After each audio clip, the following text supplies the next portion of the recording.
ধানমন্ডি ৩২ নম্বরের যে ভবনগুলো রয়েছে সেই ভবনগুলোর নতুন একটি বিল্ডিং, সেই বিল্ডিংয়ের ঠিক নিচতলায় একটি আয়নাঘর রয়েছে বলে একটি যে রহস্য রয়েছে গতকাল থেকে আসলে ছড়িয়ে পড়ে সামাজিক যোগাযোগ মাধ্যমে, এবং সেই ঘটনার পর থেকে কিন্তু হাজার হাজার মানুষ কিন্তু ছুটে আসছেন শুধুমাত্র এই আন্ডারগ্রাউন্ডটি দেখতে। আসলে আন্ডারগ্রাউন্ডে কি আছে আমরা একটু দেখানোর চেষ্টা করব। দেখতে পাচ্ছেন যে ৩২ নম্বরে যে নতুন বিল্ডিং, সেই বিল্ডিংটির যে আন্ডারগ্রাউন্ড, সেই আন্ডারগ্রাউন্ডে একটি আয়নাঘর রয়েছে এমন একটি কথায়, এমন একটি সন্দেহে কিন্তু হাজারো মানুষ কিন্তু ছুটে আসছেন এবং শুধুমাত্র এই আয়নাঘর দেখতে। একটু দেখানোর চেষ্টা করব।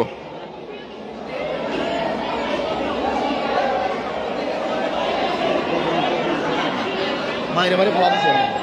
কি করছে কি করছে তা তো জানতেছি না আমরা। মাইরে মাইরে ফেলা দিছে। দর্শক, এটি হচ্ছে নতুন বিল্ডিং, অর্থাৎ ধানমন্ডি ৩২-এর যেই শেখ মুজিবুর রহমানের যে বাড়ি, সেই বাড়ির পাশেই আওয়ামী লীগের একটি গবেষণা কেন্দ্র ছিল এবং তার পাশেই আসলে এই ভবনটি নতুন করে নির্মাণ করা হচ্ছিল এবং এই ভবনের নিচে আসলে গাড়ি পার্কিংয়ের যে আন্ডারগ্রাউন্ডটি ছিল সেখানেই আসলে।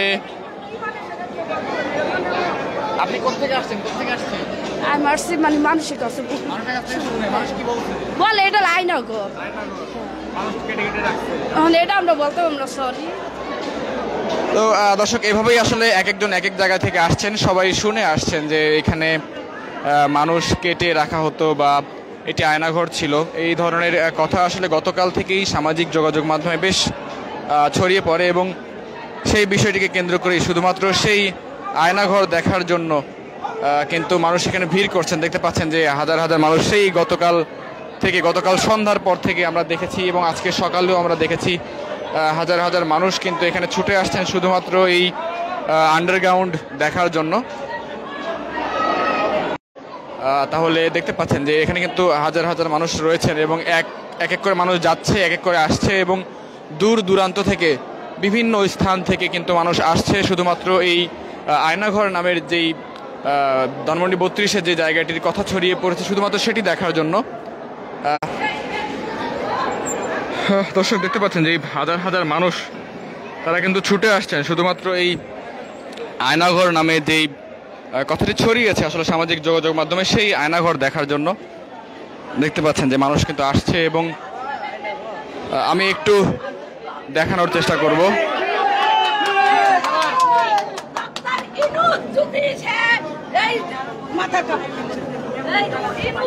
সত্যিকার এই দেশে এসে থাকে, আমাদের যদি কোনো রকম সাহায্য করে তা হাসিনার মোদির কাছে নিয়ে এসে এইখানে রাখুক, আর ব্যাংক লুট আমাদের কোনো জিনিস রেখে যায়নি, সব নিয়ে গেছে। ওই আপনাদের জন্য যে ধানমন্ডি ৩২-এ যে বাড়ি ভাঙা হয়েছে সেখানে রড ছিল, সেগুলো আপনারা পান নাই? না, রড তো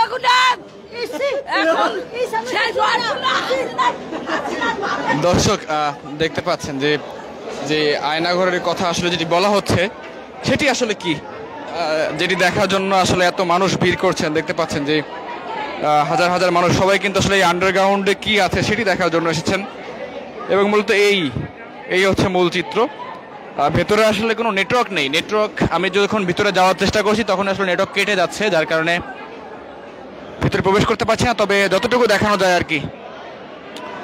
এখানে যদি একটু জানিয়ে রাখি যে ধানমন্ডি ৩২-এর যে বাড়িটি, এই বাড়িটিতে কিন্তু দীর্ঘদিন ধরে শেখ মুজিবুর রহমান কিন্তু থাকতেন এবং তারপরে কিন্তু বাড়িটি 15ই আগস্টের পর 1975 সালের 15ই আগস্ট পর বন্ধ হয়ে যায় এবং এরপরে আবার যখন তার কন্যা শেখ হাসিনা যখন ক্ষমতায় আসেন তখন তিনি সেই ভবনটিকে আসলে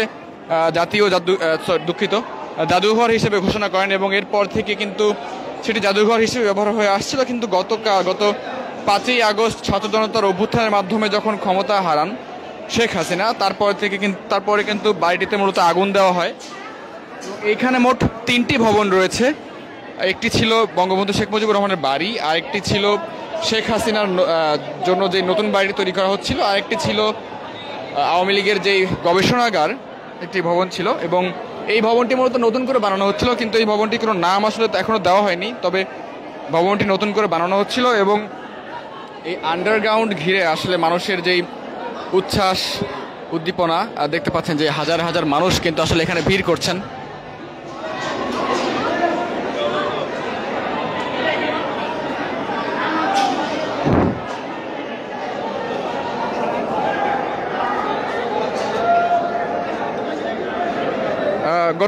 গতকাল আসলে গতকাল বিকেল থেকেই আমরা দেখছিলাম যে মানুষ আসলে একে একে এখানে ভিড় করছেন, যে এখানে আসলে কি আছে সেটি দেখার জন্য। পরবর্তীতে আসলে একটি গুজব ছড়িয়ে পড়ে যে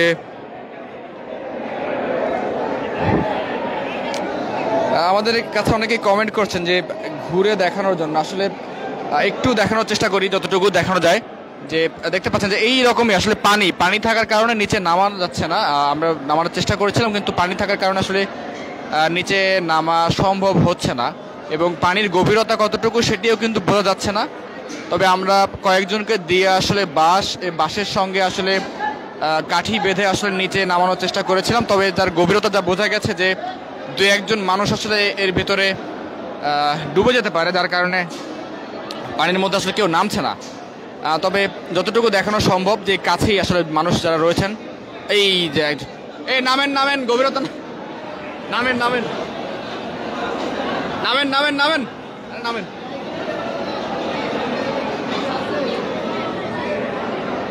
একজন দেখেন আস্তে আস্তে আস্তে নাই মাটি নাই। দর্শক, আমরা একজনকে আসলে নামতে বলেছিলাম, তিনি আসলে নামতে ভয় পাচ্ছেন। এই নামেন না, দেখেন আয় রে,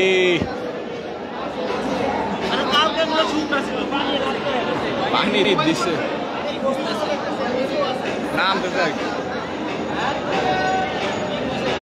হাজার হাজার মানুষ কিন্তু ভিড় করছেন। ওরে বাবা,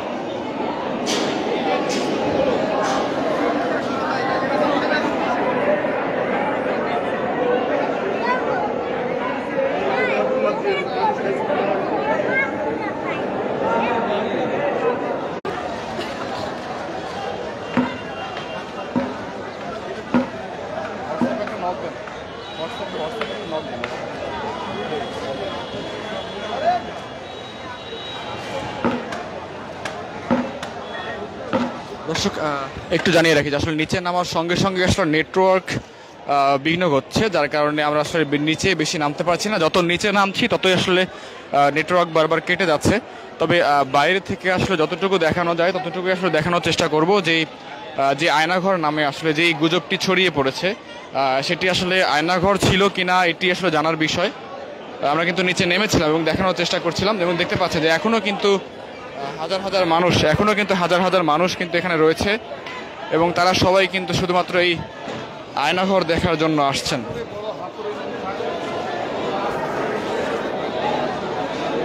এটি হলো মূলত সেই আন্ডারগ্রাউন্ড, এবং এটি দেখার জন্যই হাজার হাজার মানুষ কিন্তু দূর দূরান্ত থেকে আসছেন। এবং দেখতে পাচ্ছেন যে অনেকেই বাঁশ এবং লাঠি সোটা দিয়ে আসলে পানির গভীরতা মাপার চেষ্টা করছেন।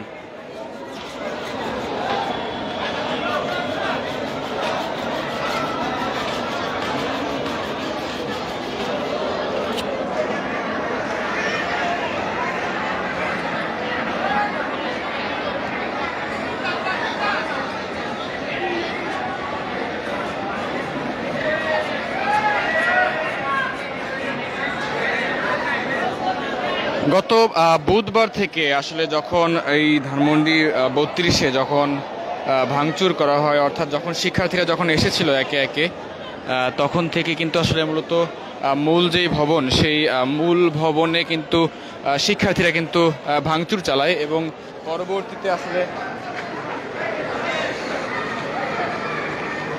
পরবর্তীতে আসলে এক এক করে সবগুলো ভবনেই আসলে ভাঙচুর চালানো হয়। কিন্তু এই নতুন ভবনটি আসলে খুব ভালোভাবে ভাঙা হয়নি, বা এটা আসলে খুব ভালোভাবে নির্মাণও হয়নি। দেখতে পাচ্ছেন যে এখনো কিন্তু নির্মাণ কাজ চলছিল, কিন্তু পরবর্তীতে আসলে নির্মাণ কাজটি বন্ধ হয়ে যায়। তবে এই ভবনটি আসলে যে আন্ডারগ্রাউন্ড, সেই আন্ডারগ্রাউন্ডটি নিয়ে আসলে রহস্যের সৃষ্টি হয় যে এটি আসলে মূলত ছিল আয়নাঘর, এমন একটি কথা আসলে সামাজিক যোগাযোগ মাধ্যমে ছড়িয়ে পড়ে, এবং তারপর থেকেই এই ভবনটি দেখার জন্য কিন্তু হাজারো মানুষ কিন্তু ভিড় করছেন। দেখতে পাচ্ছেন যে হাজার হাজার মানুষ তারা কিন্তু আসছে, একে একে ভিড় করছেন শুধুমাত্র এই আয়নাঘর অর্থাৎ যেই এই আন্ডারগ্রাউন্ডটি নিয়ে আসলে যে রহস্য সৃষ্টি হয়েছে সেটি দেখার জন্য। দর্শক, আমরা ক্ষণে ক্ষণে আপনাদের সঙ্গে যুক্ত হব এবং দেশের সকল খবর সবার আগে পৌঁছে দেওয়ার চেষ্টা করবো। এতক্ষণ আমাদের সঙ্গে যুক্ত থাকার জন্য সবাইকে ধন্যবাদ জানাচ্ছি।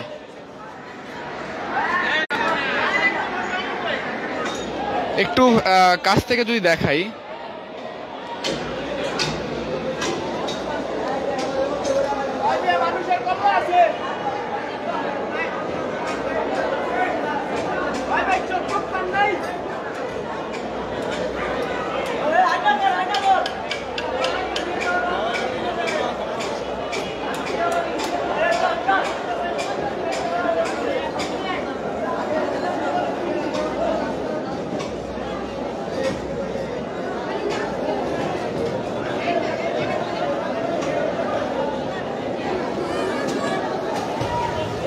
এই কে রে, এই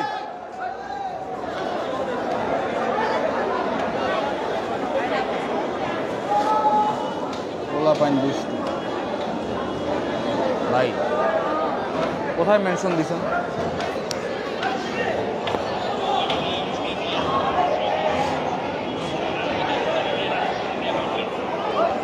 বলবে তাহলে যাবো না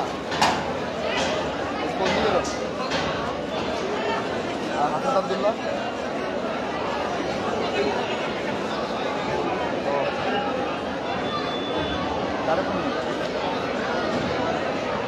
এখন এই যে লাইভে তো ভিউ হচ্ছে, এটা একটু ইউটিউবে তুলে দেবে না? একটু লাইভ দিচ্ছি, দেখেন 400 ভিউ হচ্ছে।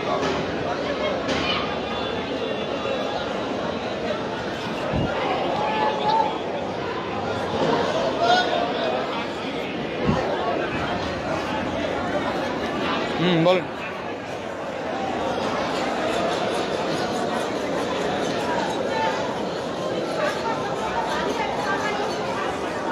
ওইটাতেও আমিও আছি, দেখেন।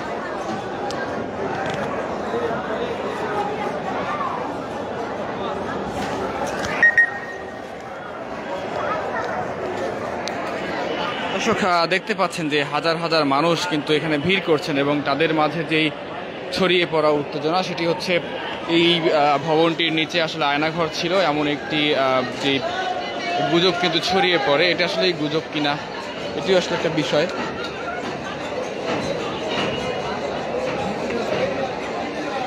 একটু নিচে নিয়ে যাওয়ার চেষ্টা করব এবং দেখানোর চেষ্টা করবো আসলে নিচে কি রয়েছে।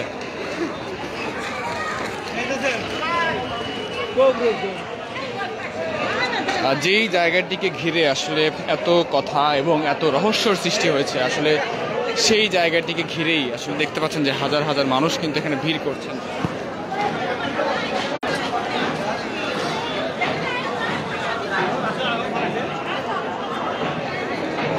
হাজার হাজার মানুষ কিন্তু মূলত এই যে আন্ডারগ্রাউন্ড সেটি দেখার জন্য ভিড় করছেন এবং তাদের মাঝে যে ধারণা যে এটি আসলে মূলত একটি আয়নাঘর ছিল এমন একটি ধারণার কিন্তু সৃষ্টি হয়েছে এবং সেটি দেখার জন্যই কিন্তু মানুষের এত ভিড় দেখতে পাচ্ছেন।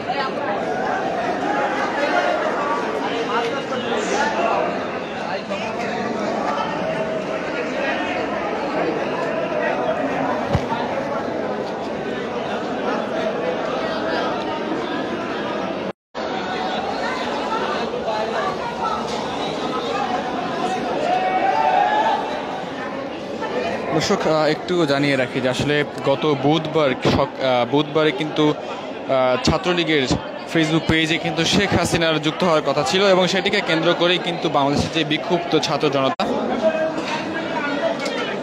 সেখানে কিন্তু বেশ যেই ভাঙচুর চালানো হয় এবং এই ধানমন্ডি 32-এ ভাঙচুর চালানো হয় এবং এতে করে কিন্তু এই যে ধানমন্ডি 32-এর যে ভবনগুলো ছিল এগুলোতে কিন্তু ভাঙচুর চালানো হয় এবং ভেঙে একেবারে গুড়িয়ে দেওয়া হয় বোলডোজার দিয়ে।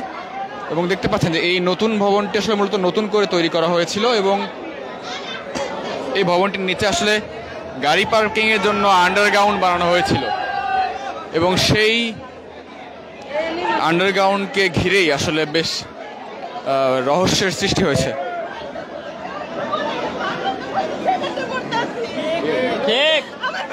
নিঃশ্বাস ছিল, আমাদের নিঃশ্বাস বন্ধ হয়ে গেছে, আমরা কিনে বেঁচে আছি। আত্মহত্যা তো করতে পারব না, আল্লাহ তো পাপ করছিল, আত্মহত্যা করে বাড়ি সাথে বাঁচা যেতাম। আমরা তো প্রতি সেকেন্ডে সেকেন্ডে মরতেছি নিঃশ্বাস বন্ধ হইয়া।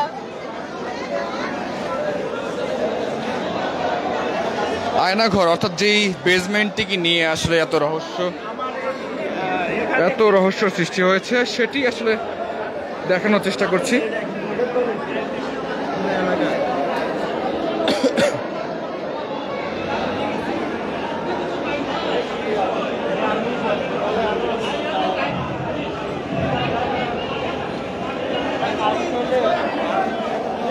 দর্শক, এই যে বেসমেন্টটিকে ঘিরে আসলে গতকাল থেকেই রহস্যের সৃষ্টি হয়েছিল। এটি আসলে মূলত ছিল একটি পার্কিং স্পট। আমরা কয়েকজনের সঙ্গে কথা বলেছি, এখানে যারা রয়েছেন তাদের সঙ্গে কথা বলেছি যে এটি মূলত আসলে এটি পার্কিং স্পট ছিল, তবে এটিকে নিয়েই আসলে একটি রহস্যের সৃষ্টি হয়েছে যে এটি হয়তো বা আয়নাঘর হিসেবে ব্যবহার করা হতো, যেটি আসলে সামাজিক যোগাযোগ মাধ্যমে খুব দ্রুতই ভাইরাল হয়ে যায় এবং এরপর থেকে কিন্তু দর্শনার্থী সাধারণ মানুষ আসলে পরিবার পরিজন নিয়ে লোকজন নিয়ে কিন্তু আসলে এই জায়গাটি দেখার জন্য আসছেন যে এটি আসলেই কী ছিল।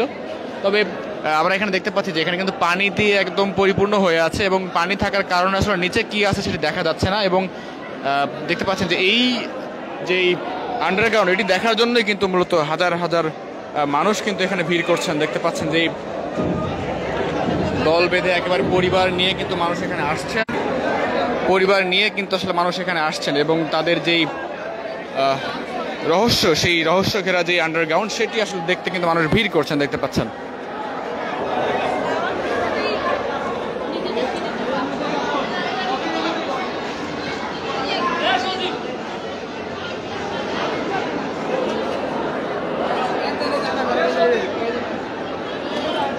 একটু ভেতরে যাওয়ার চেষ্টা করব।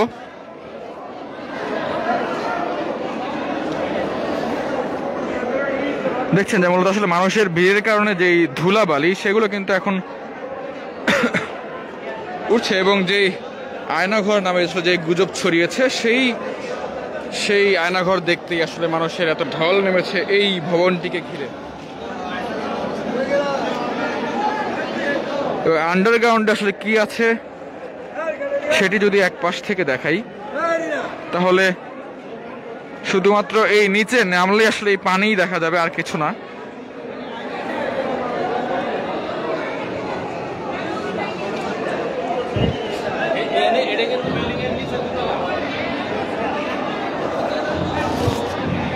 এই ভবনটি আসলে নতুন করে নির্মাণ করা হচ্ছিল এবং এই ভবনটির নির্মাণ কাজ হয়তোবা এই বছরেই শেষ হওয়ার কথা ছিল এবং একটি বাড়ি আসলে মূলত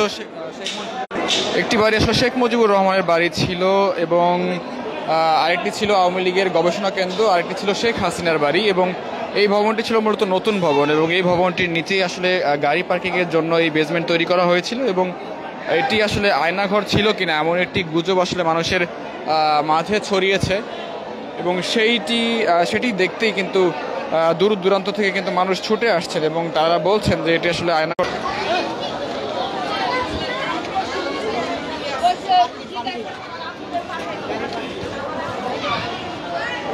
দর্শক, আমরা এতক্ষণ নিচে ছিলাম এবং যেই জায়গাটিকে ঘিরে আসলে অর্থাৎ ধানমন্ডি 32-এর যে বাড়ি, সেই বাড়ির যেই জায়গাটি যে আন্ডারগ্রাউন্ডটিকে ঘিরে আসলে এত রহস্যের সৃষ্টি হয়েছে যে এটি আসলে আয়নাঘর ছিল এমন একটি কথা কিন্তু সোশ্যাল মিডিয়া ছড়িয়ে পড়ে এবং তারপর থেকে কিন্তু হাজার হাজার মানুষ কিন্তু আসলে এটি দেখতে আসছেন এবং দেখতে পাচ্ছেন যে এখনও কিন্তু মানুষ আসছেন এবং শুধুমাত্র এই আয়নাঘর নামে যে জায়গাটি ছড়িয়ে পড়েছে সামাজিক যোগাযোগ সেটি দেখার জন্য আসছেন। আমরা নিচে আসলে গিয়েছিলাম এবং সেখানে আসলে যেই নেটওয়ার্ক না থাকার কারণে বারবার আমাদের কানেকশন লস হয়ে যাচ্ছিলাম এবং দেখতে পাচ্ছেন এখনও কিন্তু মানুষ আসছেন এবং ভিড় করছেন এবং ঠিক এ পাশেই রয়েছে ধানমন্ডি 32 শেখ মুজিবুর রহমানের বাড়ি, যেটি আসলে ভেঙে ফেলা হয়েছে। আমরা যদি এটি একটু দেখানোর চেষ্টা করি তাহলে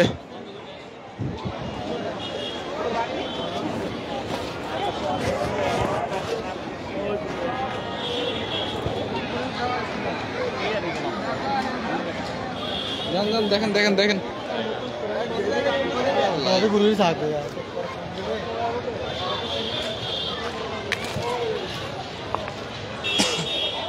এটি ছিল, এই ভবনটি ছিল আসলে মূলত যেই আওয়ামী লীগের গবেষণা কেন্দ্র। এই ভবনটিতে আসলে আওয়ামী লীগের এটি আসলে গবেষণা কেন্দ্র হিসেবে ব্যবহার করা হতো এবং সেটি কিন্তু ভেঙে একেবারে বুলডোজার দিয়ে ভেঙে কিন্তু গুড়িয়ে দেওয়া হয়েছে এবং তার সহ যা ছিল তা কিন্তু মানুষ খুলে নিয়ে যাচ্ছে। এবং এই হচ্ছে ধানমন্ডি 32-এর যেই ভবন, মূল ভবন, শেখ মুজিবুর রহমানের বাড়ির যে মূল ভবন, সেই ভবনের দৃশ্য এটি। মানুষ কিন্তু একেবারে ভেঙে গুড়িয়ে দিয়েছে পুরো ভবন এবং গতকাল সারাদিন কিন্তু ভাঙা হয়েছে এবং তার আগের দিন রাতে কিন্তু ভাঙা হয়েছে।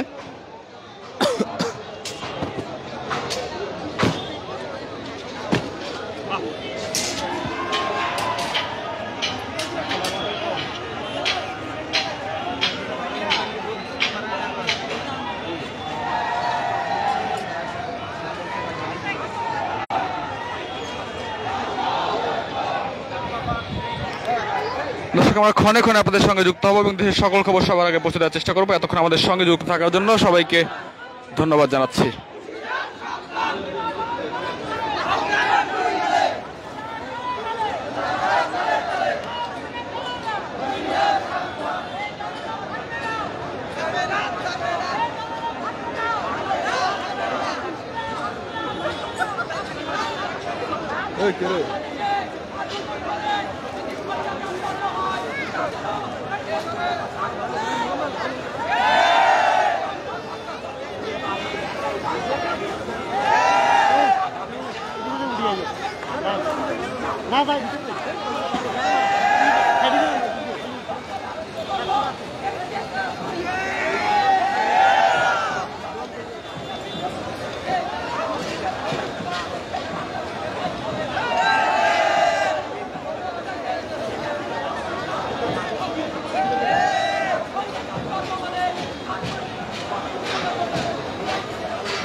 দর্শক, গতকাল বুধবার থেকে কিন্তু সন্ধ্যে 6টার পর থেকে ছাত্র জনতা কিন্তু এই ভবনটিতে মূলত লাঠি সোটা নিয়ে একেবারে হাতুড়ি নিয়ে কিন্তু ভাঙা শুরু করে এবং এরপরে আসলে রাত 11টার পরে 2টি বুলডোজার আসে এবং বুলডোজার দিয়ে কিন্তু ধানমন্ডি 32 শেখ মুজিবুর রহমানের যে বাড়িটি, সেই বাড়িটি কিন্তু ভেঙে গুড়িয়ে দেওয়া হয় এবং দেখতে পাচ্ছেন সেই বাড়িটিকে ঘিরে কিন্তু এখনো ছাত্র জনতা এবং উৎসুক জনতা সবাই কিন্তু এখনো ঘিরে রেখেছে এবং যে যেখান থেকে পারছেন ভাঙচুর করছেন। উপরে একজনকে আমরা দেখতে পাচ্ছি, তিনি বাংলাদেশের পতাকা হাতে দাঁড়িয়ে আছেন, একেবারে ছাদে দাঁড়িয়ে বাংলাদেশের পতাকা হাতে তিনি দাঁড়িয়ে আছেন এবং নিচে আসলে সাধারণ মানুষ ভিড় করেছেন এবং দেখতে পাচ্ছেন যে ভবনটি কিন্তু এখনো ভাঙচুরের কাজ চলছে। মানুষ যে যেখান থেকে পারছেন, কেউ ইট নিয়ে যাচ্ছেন, কেউ রড নিয়ে যাচ্ছেন এবং যে যা পারছেন নিয়ে যাচ্ছেন, কেউ ছবি তুলছেন এবং ইতিহাসের সাক্ষী হচ্ছেন এবং বারবার জানান দিচ্ছেন যে যে যাই করুক অন্তত স্বৈরাচারের ঠাঁই এই বাংলাদেশে হবে না, সেই জানান কিন্তু দিচ্ছেন। দর্শক, আমরা ক্ষণে ক্ষণে আপনাদের সঙ্গে যুক্ত হবো এবং দেশের সকল খবর সবার আগে পৌঁছে দেওয়ার চেষ্টা করবো।